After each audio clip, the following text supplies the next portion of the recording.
Hello दोस्तों, welcome back to my YouTube channel. आज हम यूपीएसआई का एक स्पेशल टेस्ट लगाने वाले हैं और ये जो टेस्ट है ये फोर्थ टेस्ट है। इससे पहले मैंने 3 वीडियोस बना करके यूट्यूब पर अपलोड कर दी हैं और ये क्वेश्चन जो हैं ये वेरी रिपीटेड क्वेश्चंस हैं और यहाँ पर मैं आपको मूल विधि के वो क्वेश्चन करवाने वाला हूँ जो आपको एग्जाम में एज इट इज़ ऐसे ही देखने को मिलने वाले हैं। और लास्ट के क्वेश्चन बिल्कुल भी स्किप मत करना, क्योंकि लास्ट के क्वेश्चन जो हैं वो आपको एज इट इज़ एग्जाम में ऐसे ही देखने को मिलने वाले हैं और वही क्वेश्चन सबसे ज़्यादा इंपॉर्टेंट क्वेश्चंस हैं।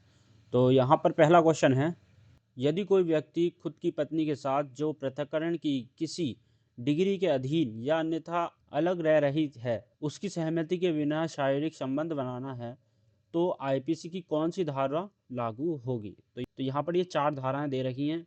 तो यहाँ पर जो लागू होगी वो होगी आईपीसी की धारा 376 बी। ठीक, ये क्वेश्चन बहुत ज़्यादा रिपीट होता है, वेरी इंपॉर्टेंट क्वेश्चन है, इसको आप याद रखोगे। सेकंड क्वेश्चन है, धारा 87 के अंतर्गत धारा 85 के तहत संपत्ति की कुर्की पर दावा या आपत्तिजनक दर्ज करने के लिए कौन पात्र है? तो यहाँ पर option number C right answer है। घोषित व्यक्ति के अलावा कोई भी व्यक्ति कुर्की के 6 महीने के भीतर संपत्ति में ब्याज का दावा करता है। ठीक, नेक्स्ट क्वेश्चन, यदि आरोपी ने अनुसूचित जाति और अनुसूचित जनजाति अधिनियम के अध्याय 2 के अंतर्गत किसी अपराध के संदिग्ध व्यक्ति को वित्तीय सहायता प्रदान की है, तो न्यायालय क्या मान लेगी? तो इसको मान लेती है यहाँ पर ये उत्तेजता।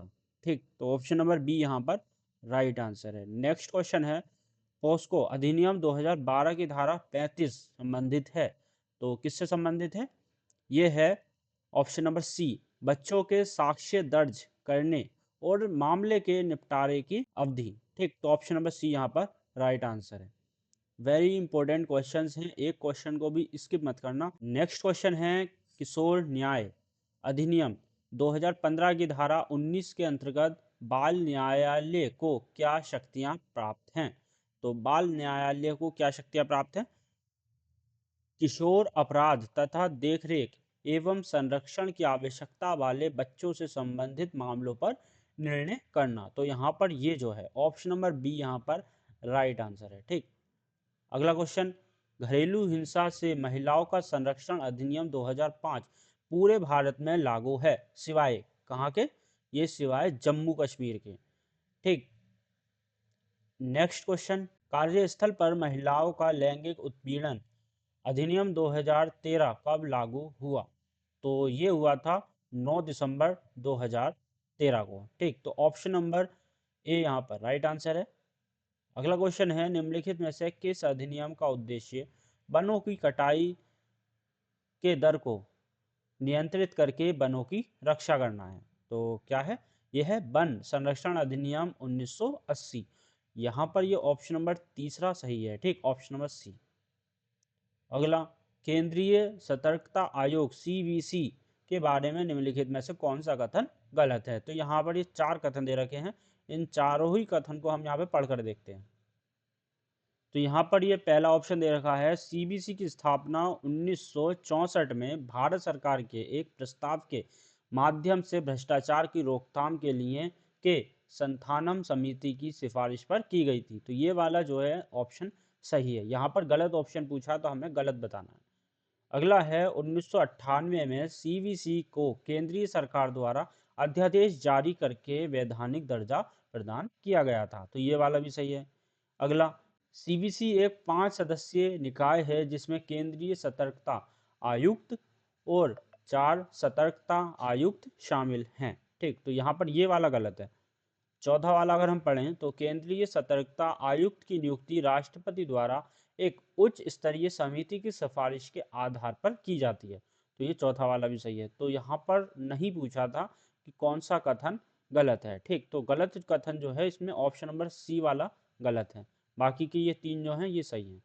तो ऑप्शन नंबर सी वहाँ पर राइट आंसर होगा।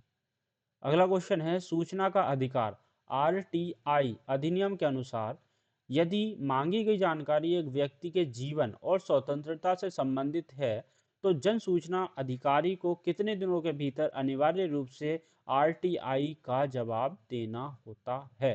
तो यहाँ पर option number B right answer है, 2 दिन। 2 दिन के भीतर जवाब देना ही होता है।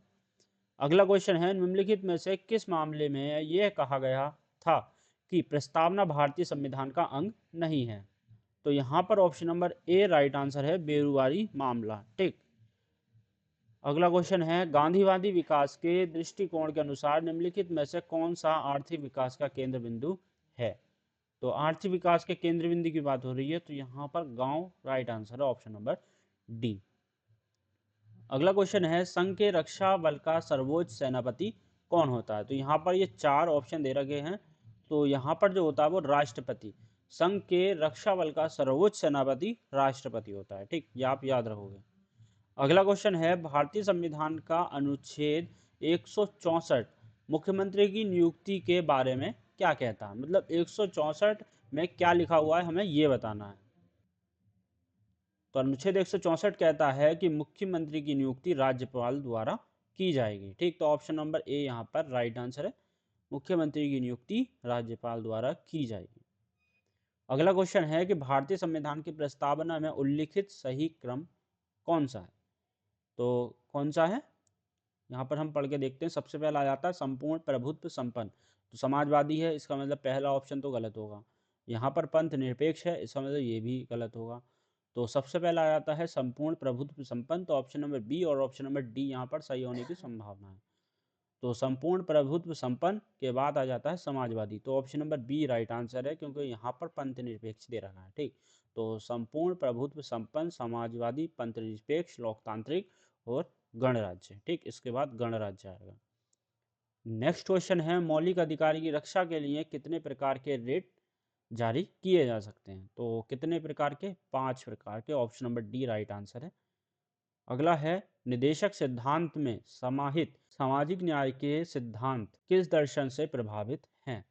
तो ये जो है ये गांधीवादी से प्रभावित है, option number C right answer है।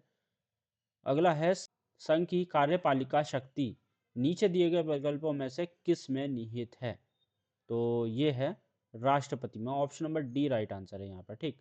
अगला क्वेश्चन है, भारत के संविधान का कौन सा अनुच्छेद यह उल्लेख करता है कि भारत में संवैधानिक आवश्यकता है कि प्रत्येक वित्तीय वर्ष के संबंध में सरकार की अनुमानित प्राप्तियां और व्यय का विवरण संसद के समक्ष प्रस्तुत किया जाए, जो 1 अप्रैल से 31 मार्च तक चलता है? तो कौन सा है? यह है अनुच्छेद 112। ठीक।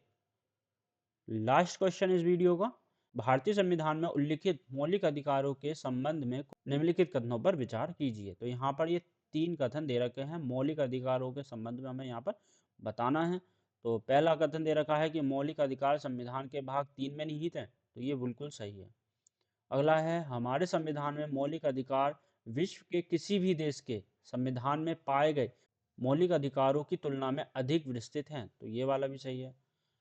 मूल रूप से संविधान में 6 मौलिक अधिकारों का प्रावधान था, तो ये वाला गलत है। ठीक, तो यहाँ पर option number A right answer है, पहला और दूसरा सही है, बाकी का तीसरा जो है वो गलत है। तो ये 4th वीडियो है, इससे पहले 3 वीडियोस बना करके यूट्यूब पर अपलोड कर दी है, उनको आप पहले देख लीजिए। और एक वीडियो आपको अभी और मिलेगी, टोटल 5 वीडियोस मैं आपको करवाने वाला हूँ। ये 100 क्वेश्चन ऐसे 100 क्वेश्चन होंगे जो आपको एग्ज़ाम में एज इट इज़ 100% देखने को मिलने वाले हैं। तो वीडियो को लाइक और चैनल को सब्सक्राइब कर दें, नेक्स्ट वीडियो आपको जल्दी मिलेगी।